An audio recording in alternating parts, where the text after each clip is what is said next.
दूसरे नंबर पे जो दलील आती है वो कुरान करीम के बाद अहादीस मुबारका है, और तीसरे नंबर पे जो दलील आती है वो इजमाए उम्मत है।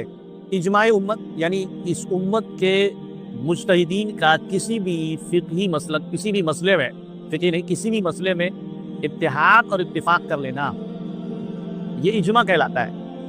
और ये मुत्तफ़क़ अलैह दलील में से कोई इसका मुमकिन नहीं है कि ये उम्मत, अगर ज़ाहिर सी बात है किसी मसले पर अगर मुत्तहिद हो रही है तो उनके सामने कुरान और हदीस की दलीलें होंगी, तभी वो किसी मसले पर मुत्तहिद हो रही हैं, वरना मुत्तहिद नहीं होंगी। इख्तिलाफ़ात रहेंगे, लेकिन जब मुत्तहिद हो गए और इख्तिलाफ़ात नहीं रहे, जैसे कि हज़रत उमर के ज़माने में तरावी का मसला मान लें, या 3 तलाक का मसला मान लें, या इसी तरह दीगर और उमूर जो इंतज़ामी उमूर में से है, तशरीई उमूर में से हैं, ढेरों मिसालें मिलेंगी हज़रत उमर रज़ियल्लाहु तआला अन्हु की ज़िंदगी में जिस पर सहाबा ने इजमा किया है। कुछ मिरास के मसाइल भी हैं उसमें। तो इजमाए उम्मत भी ये एक दलील है और मजबूत दलील है।